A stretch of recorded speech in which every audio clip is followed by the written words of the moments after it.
আজকের দিনটা হচ্ছে শুক্রবার আর তারিখটা হচ্ছে 20 ডিসেম্বর। আর যেদিন ব্লগটা যাবে সেদিন অলরেডি 25 ডিসেম্বর হয়ে যাবে। তাই সকলকে আমাদের তরফ থেকে জানাই হ্যাপি মেরি ক্রিসমাস। এখন দুপুর 3টের মতো বাজে আর আমরা এখন যাচ্ছি ক্রিসমাস মার্কেট ঘুরতে। তো ক্রিসমাস মার্কেট ঘোরার সাথে সাথে আরও কিছু কাজ আছে, সেগুলোও সারবো। হ্যালো এভরিওয়ান, আজকের নতুন একটা দিনের নতুন একটা ব্লগে তোমাদের সকলকে অনেক অনেক স্বাগত আর অনেক অনেক ভালোবাসা। তোমরা নিশ্চয়ই সকলেই খুব ভালো আছো আর আমরাও কিন্তু বেশ ভালো আছি। আজকে বাইরের টেম্পারেচারটা ওই -3 ডিগ্রির মতো সেন্টিগ্রেড। তবে বাইরে আজকে না বেশ সুন্দর কিন্তু রোদ বেরিয়েছে। প্রথমে আমরা ঢুকেছি একটা মলে, সেখানে আজকে দেখবো জুতো, মানে ওই যে স্নো বুটগুলো হয় সেগুলো। আজকে এখানে এসে আমি পুরো অবাক হয়ে গেছি। এসেই দেখি বাহ, আজকে মলটা তো বেশ জমজমাট, মনে হচ্ছে যে একটা ফেস্টিভ্যাল আসছে। আর এখানে ক্রিসমাস ট্রিটাকে খুব সুন্দর করে সাজিয়েছে। আমরাও দোকানে এসে বেশ অনেকগুলো জুতো সিলেক্ট করেছিলাম, তার মধ্যে দুটো জুতো আমার পছন্দ হয়েছে। একটা যেটা পরে আমি এখন হাঁটছি, তবে এটা ওয়াটারপ্রুফ, এটা স্নোতে পরতে কোনো প্রবলেম হবে না। আর একটা জুতো বেশ ভালো লেগেছে, যেটা এটা ব্ল্যাক কালারের, কিন্তু এই জুতোটা ওরা বলছে এটা নাকি ওয়াটারপ্রুফ না। তো সেটাই, কারণ স্নোতে তো জুতো ভিজে যাওয়ার চান্স থাকে, তো ভাবছি ওয়াটারপ্রুফটাই নেব। ভালোই লাগছে। আমাদেরও কেনাকাটি হয়ে গেছে। বাইরে বেরিয়ে দেখি বেশ সুন্দর ক্রিসমাস উপলক্ষে এখানে একটা ছোট্ট প্রোগ্রাম হচ্ছে।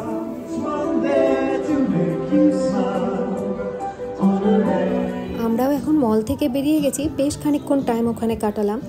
এবার একটুখানি বেরোলাম ক্রিসমাস মার্কেটটা ঘোরার জন্য। তো এখানে সামনেই ক্রিসমাস মার্কেটটা করেছে, তবে কি সুন্দর করে এই গোটা রাস্তাটাকে এত সুন্দর লাগছে দেখতে। চারিদিকটা পুরো আলো ঝলমল করছে। এখন তো কলকাতার পার্ক স্ট্রিটটাকেও খুব সুন্দর করে সাজায়। আর এখানে হাঁটতে হাঁটতে আমার যেন মনে হচ্ছে আমি পার্ক স্ট্রিটের রাস্তা দিয়েই হেঁটে যাচ্ছি।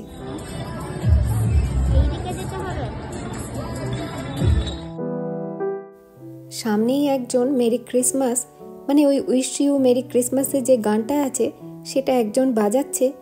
আর এই মানে টাইমে গানটা যেন একদম পারফেক্ট ম্যাচিং।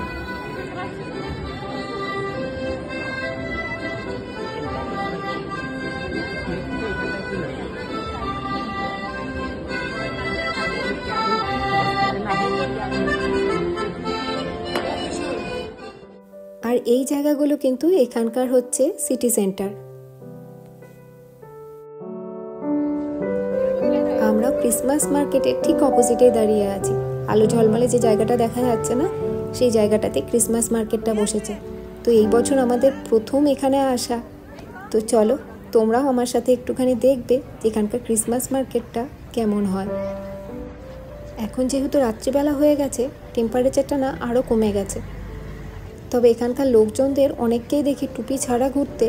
আমি তো টুপিটা খুলতেও পারি না, কারণ টুপিটা খুললেই ভীষণ ঠান্ডা লাগে।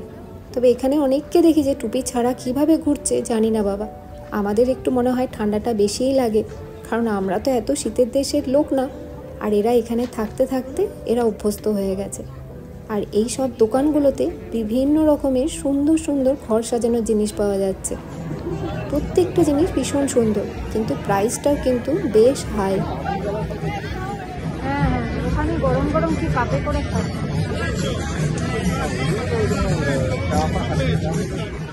আর আমাদের ওখানকার ঠিক মেলার মতো এখানেও ঠিক মেলাতে বিভিন্ন ধরনের খাবারের স্টলও বসেছে। তবে যেহেতু এখানকার সব খাবারের নাম আমরা জানি না, আর সেগুলো কেমন হয় খেতে সেটাও জানি না, তো এই কারণে আমরা সব খাবার দাবার টেস্ট করতে পারি না। আর এখানে অনেককেই দেখছি গরম গরম কাপে করে কিছু একটা খাচ্ছে। প্রথমে তো ভেবেছিলাম যে গরম গরম মনে হয় কফি খাচ্ছে। তারপর অনেক খোঁজাখুঁজি করলাম যে কোথায় গরম কফি পাওয়া যাচ্ছে, তাহলে আমরাও খাবো। এই ঠান্ডাতে দাঁড়িয়ে দাঁড়িয়ে গরম কফি খেতে কিন্তু বেশ ভালোই লাগবে। তারপর দোকানের সামনে গিয়ে দেখলাম জার্মান ভাষায় কিছু একটা লেখা আছে। তো ওটা ট্রান্সলেট করে দেখলাম যে ওটা অ্যাকচুয়ালি গরম গরম ওয়াইন খাচ্ছে, মানে ওয়াইনটাই বিক্রি হচ্ছে গরম গরম। আর এখানে আমরা মিষ্টুর জন্য একটা চকলেট নিয়ে নিয়েছি। এটা ঠিক এইরকম টাইপের দেখতে, জানি না এটা কী জিনিস। আর সাথে আমাদের জন্য নিয়েছি চকলেটের কোট করা বাদাম। তবে মিষ্টু এটা ভেঙে খেতে গিয়ে দেখে যে এই চকলেটের ভেতরে আছে ব্যানানা। যেটা মিষ্টু একদম পছন্দ করেনি। মিষ্টু ভীষণ রেগে গেছে, বলছে আমাকে চকলেটের ভেতরে এরকম ব্যানানা দিয়ে দিয়েছে, আর এটা এত সুন্দর করে বানিয়েছে যে বোঝাই যাচ্ছিল না যে চকলেট কোটিংয়ের ভেতরে যে একটা ব্যানানা আছে। আর ও দোকানের সামনে দাঁড়িয়ে দাঁড়িয়ে বেশ কিছুক্ষণ ধরে দেখলো, আর দেখে শুনে ও এটাই সিলেক্ট করেছে, সেটাই ওর রাগের প্রধান কারণ। তো যাই হোক, এগুলোর কিন্তু প্রাইস তো বেশ বেশি এখানে। এগুলোর দাম এখানে এক একটা যে চকলেটের মিষ্টু খাচ্ছে সেটার দামই এখানে নিয়েছে 5 ইউরো, মানে আমাদের ইন্ডিয়ান টাকায় প্রায় 450 টাকার মতো। ভেবেছিলাম যে এখান থেকে আজকে ডিনারটা করে যাব, কিন্তু প্রত্যেকটা দোকানেই না বেশ ভিড়। আর এখানে যেহেতু সমস্ত কিছু জার্মানে লেখা থাকে, তো প্রত্যেকটা মেনু জার্মান থেকে ইংলিশে ট্রান্সলেট করে দেখে তারপরে অর্ডার দিতে দিতে বেশ অনেকটা রাত্রি হয়ে যাবে। এই জন্য বললাম চলো বাড়িতে যাই, বাড়িতে কিছু একটা বানিয়ে নেব। আর এখন আমরা বাড়ির সামনে রাস্তাটায় এসেছি, আর দেখো আজকে আকাশটা এত পরিষ্কার যে কি সুন্দর চাঁদ দেখা যাচ্ছে। আর কতদিন পর যে চাঁদ দেখতে পেলাম সেটা আর কি বলবো। তো যাই হোক, চলো এখন বাড়ির দিকে যাই। আজকে আবার বাড়িতে গিয়ে আমাকে ডিনারটাও বানাতে হবে।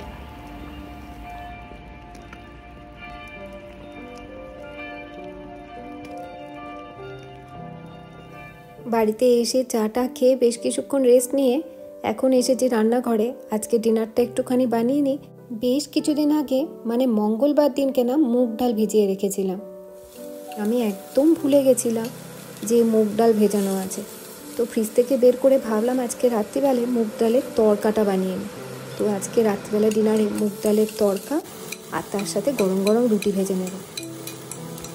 তো এই তড়কাটা বানানোর জন্য প্রথমে আমি একটুখানি রসুন ফোড়ন দিয়ে নিয়েছিলাম। প্রত্যেকটা জিনিসই ছোটো ছোটো করে কেটে নিয়েছি, রসুনটাকেও ছোটো ছোটো করে কেটে নিয়েছি, তার সাথে পেঁয়াজটা। আর পেঁয়াজটা রসুনটাকে একটু ভালো করে ভেজে নিচ্ছি।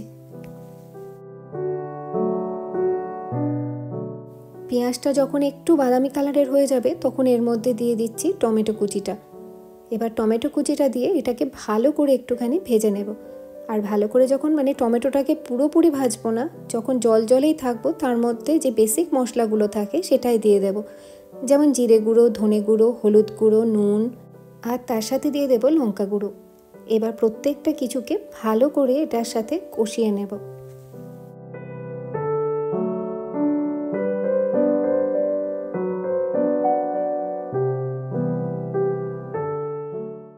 মশলাটা যখন ভালো করে কষে যাবে তখন এটার মধ্যে দিয়ে দিচ্ছি 2টো ডিম ফাটিয়ে।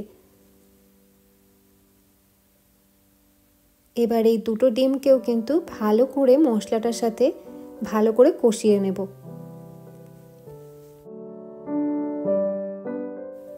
আমারও এই মশলাটাও কষানো হয়ে গেছে। এইবার এটার মধ্যে দিয়ে দেব একটুখানি কাসুরি মেথি।